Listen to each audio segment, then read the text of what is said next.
When you're looking for ancestors, the county is the place to be. Today we're going to talk about county genealogy. We will show you how to find your ancestors online in documents created by the county. Do you want to know who you are? Good. Let's get started with Genealogy Quick Start.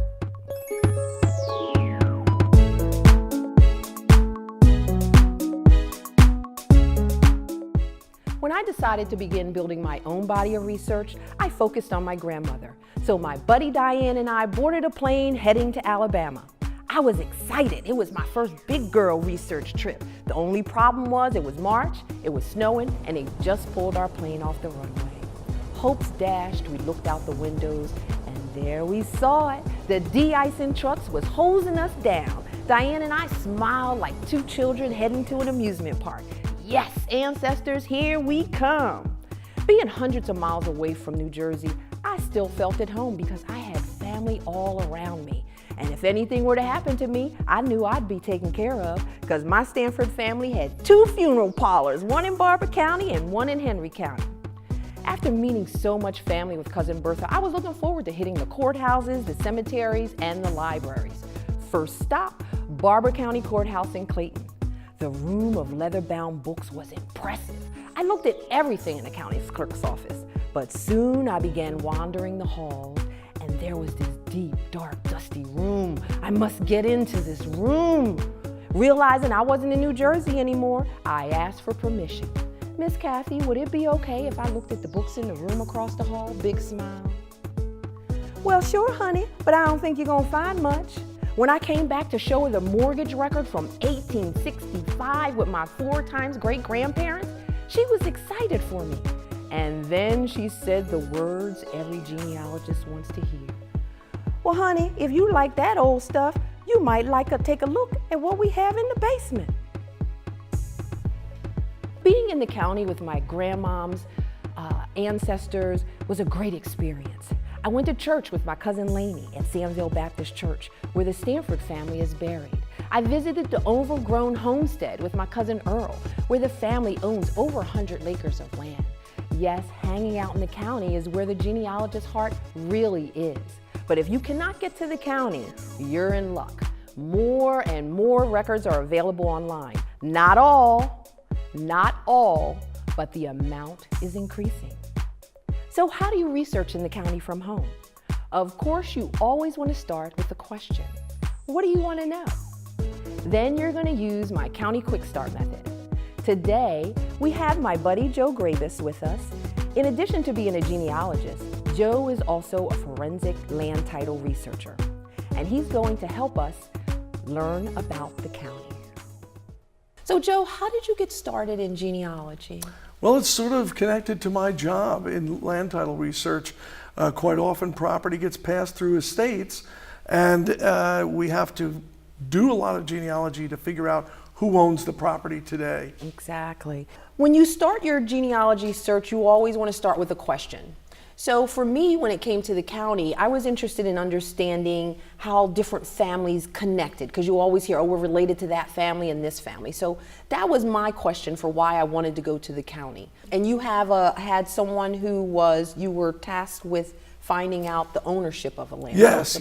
Well, my friend Jake Brown, and yes, he was living in the house. He was approaching his 100th birthday. 100 years old. And he needed to sell the home to move into assisted living. Okay, so the goal was to find out who was the true owner of the land. We had to find the Brown family tree. Okay, great. So we're going to take these questions and we're going to use the County Quick Start to try to see what we can find online. Great. So let's do step 1 is to create a plan, figure out the who and the what.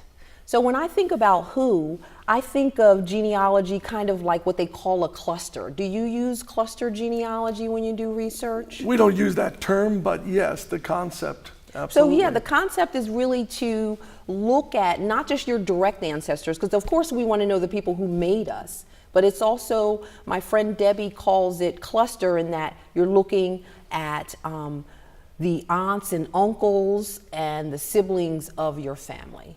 And then Elizabeth Shown Mills has another term for it. She calls it the fan club. Have you heard of the fan? Do you have a fan club, Joe? I'm working on it. So FAN is an acronym for Friends, Associates, and Neighbors. So have you found in your research where that type of research helps, fan club? Absolutely, absolutely. There are many parties to a document, and all those people have a reason for trying to trace that line back to the roots. Right, so that's the who. You kind of get your universe of people. And then you have to think about the what, creating a plan. So Joe and I both have different methods. I'm calling his old school, not to put it down, and mine's kind of new school. But I think both of our methods are pretty effective. Absolutely. And we'll show you that when we go to the You have to computer. have a method. That's the point. That's exactly it. So you want to know exactly what you're looking at. One thing that I like to do before I start doing research is to update my genealogy software, because they help you out with what you're missing. So that's step one, is to create a plan. Step two is to locate records online. When we're talking about locating county records, we first want to understand, what is a county? So what's a county, Joe? So a county is a governmental entity that has been tasked with the job of keeping and maintaining a variety of different records. Okay. And counties are like, not every town is kind of in a county, right? Well, there's counties all over the country, but some towns keep their own records. Like in Connecticut, you don't go to the county to get the land records, you go to each and every individual town. And I know Richmond is kind of what they call an independent city, so they have a lot of these different independent cities. And also, counties aren't always the same. Like, they either have babies or... So have you come into that in your research? That is correct. In 1776, there were only 13 counties in New Jersey, and today there are 21. So it's important to know exactly where your ancestor was, when. Exactly. Because in one year they might have been in Ocean County, and the next year they might have been in Monmouth County. So what are the types of websites that people can locate county records online? Well, the big ones, Family Search and Ancestry, they have the ability to search land records, probate records, that sort of thing. But also, many of the counties have their own website. The state archives has online websites where you can access, and of course local historical societies often carry that type of information. Great, so they look at the big ones, the state ones, the local and county ones. They could probably find some stuff. Okay, so those are some great sites to search online. That's step two. So let's talk about step three, which is to search online. Right. So Joe and I have tips for you guys. Top 5 we came up with, and really, if you don't use these tips, you're going to miss a lot of records. So when we go to the computer, we're going to talk about some of those tips. That's correct. So that's step 3. Step 4 is to prepare to research offline. Right. And I think Joe wants the whole show to be about offline, because that's where it is, right? It's that's offline. That's where I spend most of my time. In the court. You have a cot there, I think. Yeah. So if you go to Monmouth County, look for Joe in his cot. That's correct. So that's the quick start. You want to create a plan, then you want to locate records online for your counties, followed by going ahead and searching. And finally, even though there's lots online, you want to definitely plan a trip to the county. So now we're here at the computer, and Joe and I are going to show you how to find those county records online. So step 1, which is first to create a plan. And so let's talk about creating a plan. So Joe does the old school method, no disrespect, and I do a newer school method. So Joe, when you create a plan, how do you do it? Well, what we have is a simple yellow legal pad. You mean the yellow pad? Yeah, Okay. That's it. And we start with the names of our subjects at the top and the time periods that we're looking to find out information.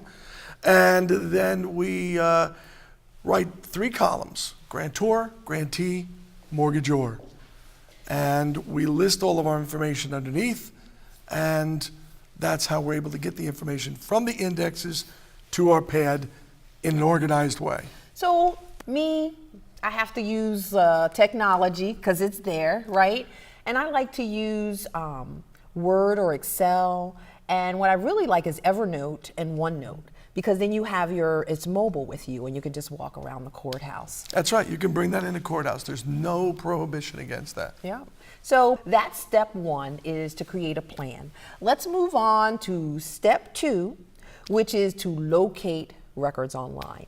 So we talked about how counties change over time. You said New Jersey had 13 counties in 1776 and 21 counties today. Okay, so how do you know? I have a great website that can show you, and it's this Newberry Library has what they call the Atlas of Historic County Boundaries. I use it all the time. It's a great site. So here you see the United States, and let's pick New Jersey and see what they have. So here for each state, they have an interactive map. And let's go to that map. And here is the map for New Jersey. And so these are the dates over here, 1676. And you said which date was that? 1776. 1776. So if you click on 1776, then this shows you the counties in New Jersey. And it's still not the total amount of counties, because if you keep an eye on this right here, if you just go down a little bit, you'll see that that county just totally, everything turns changes. into 3 counties. Yep. And just by hovering over them, you can see the county. So this is a great resource that genealogists can use. So we talked about which sites were best, right? You said the big sites, the state sites, and the local sites. So let's take a look at some of those. So this here is Family Search. And do you use Family Search? Yes, I do. Family Search is a great site. And on here, they have so many different records.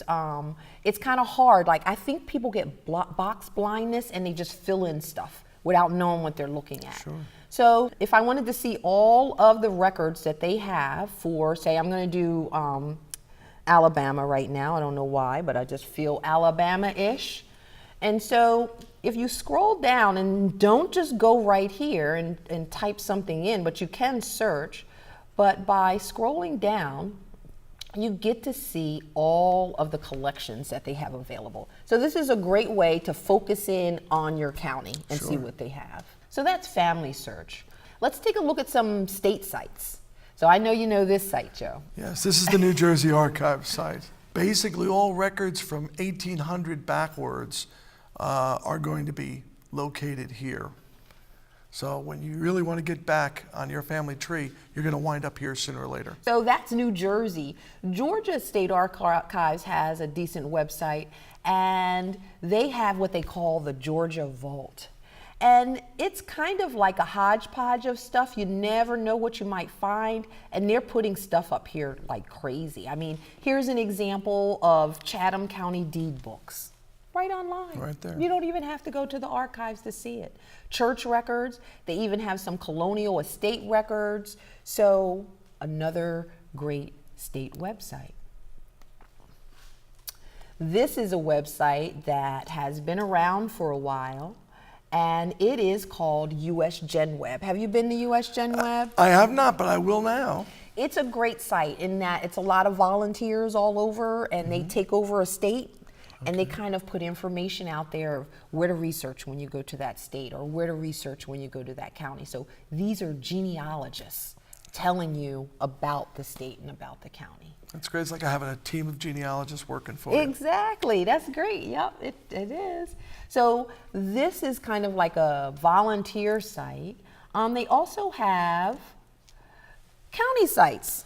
That's right. And this is Monmouth County. A lot of counties have their own individual site that has a lot of information on it. This one happens to be exceptionally good in Monmouth County. It really is. I mean, here, if you look at the clerk, you can see different property things. They have archives. Tell us about some of this stuff here. Yeah, you've got Civil War muster lists, slave and births and manumissions, common pleas from 1723 to 1850. So this isn't just land records, okay? This is a court case. Common pleas would be court cases. And maybe your ancestor was involved in some sort of litigation. Slave births. Births. Wait a minute. Yeah. There were slaves in New Jersey? There sure were from day one. Sure were. So that is a great county site. So there are so many different ways to go here. You know, you can look at those big sites, the county sites, the state sites. You never know what you might find. So now we're on to step 3. We're going to talk about searching online. I think everybody's been waiting for this. So Joe and I came up with 5 tips to help you out, because without these tips, you might miss out on a lot. So Joe, what's one of our tips? Less is more. Less is more. So what does that mean? You have a perfect example. Yes, I do. Yes, I do. So when you're putting information in, try not to be so exact, and you'll get better responses in your search request. Relax on spelling, same thing. That's right. I mean, my ancestor's name is Melvin, but sometimes it's Melton.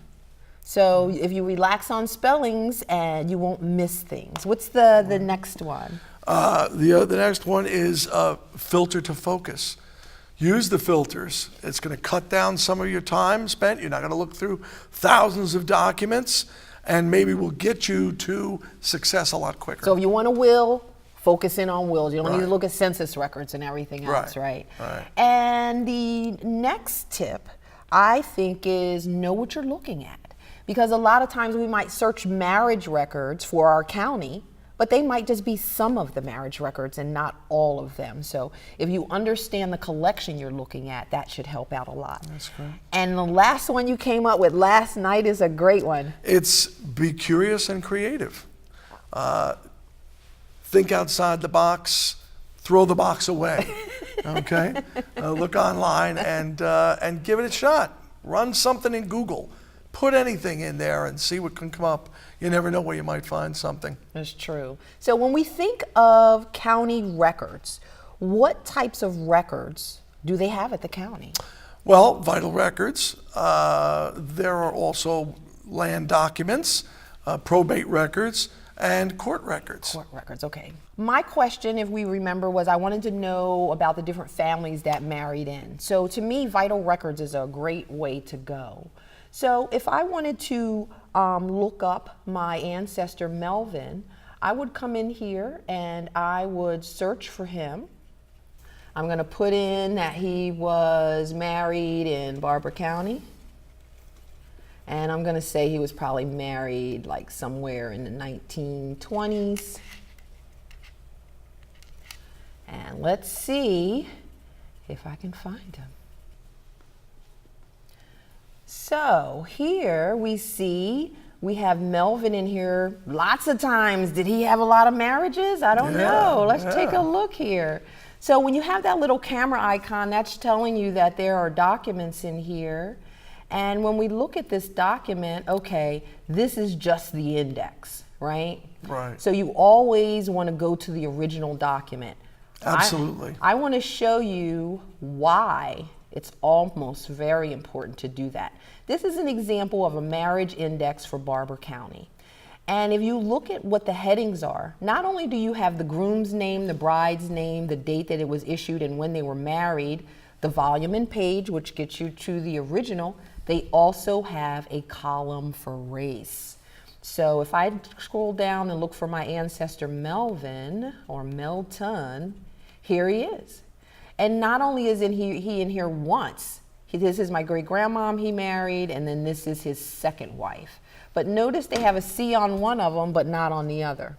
That's correct. So the weird thing is this. When we talk about going to the original, I saw a book in the Library of Congress that said Barber County Marriage Records. That did not contain anybody who had a C on it. She just blatantly just left out anybody with a C. That's why you have to go back to the real record.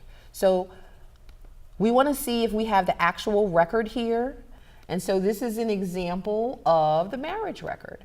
And if we did not know her maiden name, that's something common that you get on women's marriage records. So that's what vital records look like in the county. Let's go ahead and take a look at some wills. So this is one of your research subjects, Yes, Charles he is, Charles Jobes. Jobes. Okay, so he has a probate. So before we look at probate records, what is probate? So probate is the process that you go through when someone dies to either prove their will or to file their estate if they died what we call intestate or without a will. Okay. And so we found his will, Charles Job. So this is a man who is an ancestor of Mr. Brown? He is related to Mr. Brown, yes. Okay. You're talking before about connections, and yes, his daughter married one of the Jacob Browns. Okay.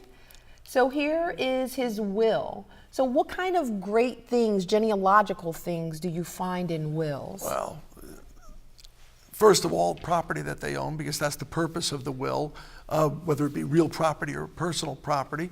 But also, quite often, it will list the names of their heirs or anyone else that they might have left property to, a good friend or something of that nature. The fan club. The fan club, that's right. So this is an example, an ancestry, where we found which looks like an estate of Charles Job's, and you have these different, what's an inventory? Like what genealogical value does an inventory have? First of all, it tells you every single thing that the person owned when they died. I mean everything. Oh. And the value of it. Okay. So what is Orphan's Court? Orphan's Court is the predecessor to the probate court. So when you die, you leave children, they're orphans, even if they still have a parent. Okay. And disputes are settled in the Orphan's Court. Okay. A lot of good information there. So As it you looks can like see. it's giving the children, it's saying when people passed away. Yep. So this is great information right here in the Orphan's Court. And then here is additional Orphan's Court. This is from 1859. And so what else are we learning in these orphans? You have grandchildren. Right. And we see Euphemia Jones married Jacob Brown. So there's our connection. That's our connection to Mr. Brown. Right. So when you had this document, when you went back to tell them who owned the land, this information was helpful to you? Absolutely. I couldn't have done it without this information. Okay. Couldn't have made the connections. So that was step 3, search online. Now for step 4, which is to prepare to research offline. So Joe, how do you prepare to go research offline? Well, you bring all of your online research with you so that you're prepared to look at the original documents, because this is where you're going to find them. Right. And what is the frame of mind you should have when you go into the courthouse? This is a public record room, but they are not there to help you. You mean they're not there to help me with my ancestors? No, what they're is not. going on? No, you got to be intrepid. Okay. Some people will help you out. They're not ogres there, but they're not there. It's They're not working. the archives. That's right. It's not the the archives. library. That's right. It's not a library. Okay. So that was step 4, to prepare to research online. Right. So Joe, I know that you can take us a little deeper. Sure. Good. So one thing that a lot of people miss with online research is they get box blindness. You see that first name, last name box, and they just want to throw a name in there, and that's it. The trick is that Joe and I are going to show you is that box is completely useless for what we're about to show you. There are records that are almost hidden from you if you just use those boxes. So let me show you. What it is browsing family search. So Joe and I both browse family search. So like I showed you, you search for the records that are available for your location. So let's go back and let's go to, say, where do we say? Monmouth. Let's go to New Jersey. I love going to New Jersey. So here we are in New Jersey, and there's the boxes. Don't get box blindness. Keep going down, keep going down. And as you go down, you come to this place that says images only. These are browsing only. So look at all of these records. And if you keep going, you will see that the county, there are almost 2 million images 2 million. of probate records in the county. So let's show you some probate records. So Joe is interested in Monmouth. We're going to look up, tell us about the person we're about to look up, Caesar Abrams. Caesar Abrams, he was a very interesting guy. He was a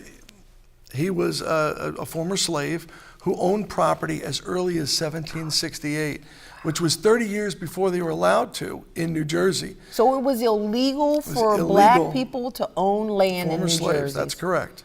Yes. Wow. And so, but he found a way to get around the legal system by getting 2,000-year leases. Not a deed, but a lease. Okay. And so as early as 1768, he was able to start to accumulate properties. And we won't find a deed anywhere in the county records. This is where we found the information. Wow. So family search, we select New Jersey probate records, and then we selected Monmouth County.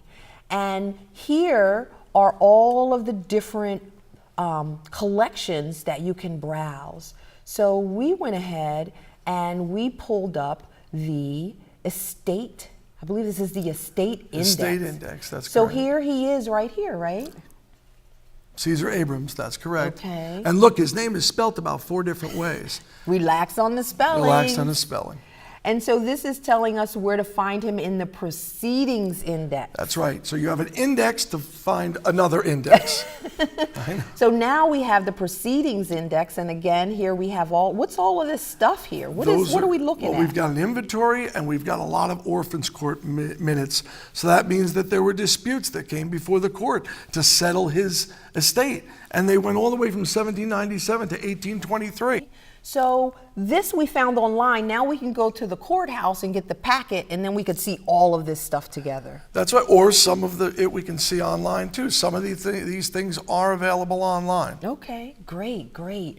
One thing I wanted to show you as far as browsing on the internet is that I have ancestors who were slaves in Florida, and we talked about an inventory. Right. So I found the estate packet of my ancestor slave holder, and how we knew that they were owned by this person is through an inventory. So when we looked at Joe's inventory, that was an inventory of property as in things. In this inventory, not only did he list his things, he also listed the people that he owned. And then you have the cost over here. Right. And so here's my ancestor Nancy with her sisters, and it tells you how much they were worth at the time. So you can see $25. So that was Miley, yep, Yeah. $600 for my ancestor. Mm-hmm.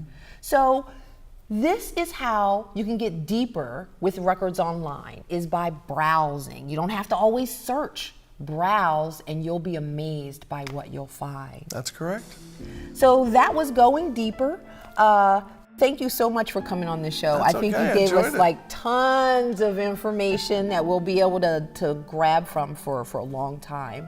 So tell us a little bit about your book, Owning New Jersey. Oh, well, it is the culmination of 40 years of spelunking through courthouses, and as I went through these millions of documents, Wow. I said there's stories here, Yeah. and these stories need to be told because they sit in a dusty little book. And so that's what my book is. It's 15 documents, 15 chapters, each one about a different document, and tells about the people who were involved in that document, the whys, the wheres, and some of them were glorious stories. I love the one about the first African-American landowner. I think that's pretty impressive. When it comes to county genealogy, I suggest Christine Rose's book. She has books on county research for family historians. And one thing that Joe and I did not talk about are indexes. You have to kind of understand indexes, and she has a very small pocket book to teach you indexes. So let's quickly go through the quick start for county genealogy. It is, first you want to create a plan. Then you want to locate records online, followed by searching records online, and then you're going to prepare to research offline. So get out there, go ahead and research your family in the county. This is Genealogy Quick Start, and I'm Shamel Jordan. Thanks for watching.